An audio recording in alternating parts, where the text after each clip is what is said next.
আসসালামু আলাইকুম বন্ধুরা। তো কেমন আছো বন্ধুরা? তো আমি তোমাদের সাথে আজকে আবার একটা রেসিপি নিয়ে চলে এসেছি। তো মাশরুম তো অনেকেই খেয়েছো। তো আমি সত্যি কথা বলতে আগে কোনোদিন এই মাশরুমগুলো খাইনি। আগে যেটা খেয়েছি বাজারে কিনতে পাওয়া যেত যে কুঁড়ি টাইপের যে মাশরুম সেটা খেয়েছি। এই যে ফোটা মাশরুমটা আমি কোনোদিনই খাইনি। তো আমার বর নিয়ে এসেছিল, তার জন্য ওটা বানাতে লেগে পড়লাম কাজে।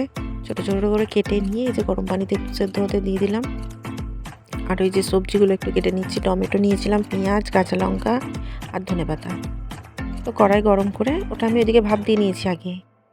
তো এদিকে কড়াই গরম করে পেঁয়াজটা দিয়ে নিলাম প্রথমে একটু অল্প তেল দিয়ে, খুব বেশি তেল দিইনি কারণ যেহেতু মাশরুমটা খুবই অল্প।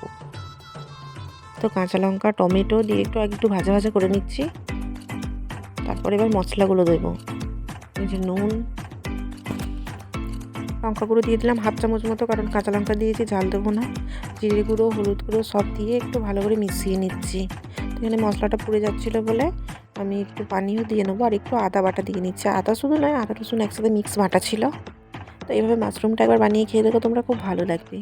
আমি কোনোদিন যদিও খাইনি, আমার এই প্রথম এক্সপিরিয়েন্সে আমার খুবই ভালো লেগেছিল। ভাবতাম মাশরুম কেমন লাগবে হয়তো। তো এই যে মাশরুমটা ভাপিয়ে নিয়েছি, অনেকটা নরম হয়ে গেছে, পানিটা ছেঁকে নিয়েছিলাম।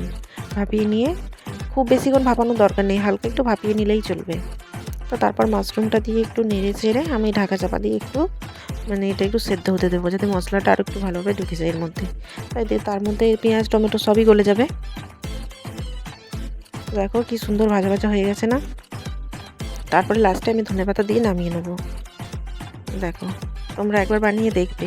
আর এই ভিডিওটা যদি ভালো লাগে, তোমাদের কাছে আবারও একটা অনুরোধ রইল, আমার চ্যানেলটি সাবস্ক্রাইব করবে, লাইক শেয়ার কমেন্ট করে একটু পাশে থাকবে। দেখো আমি মাশরুমটা খেয়ে দেখছি, খুবই টেস্ট লেগেছিল। আল্লাহ হাফিজ।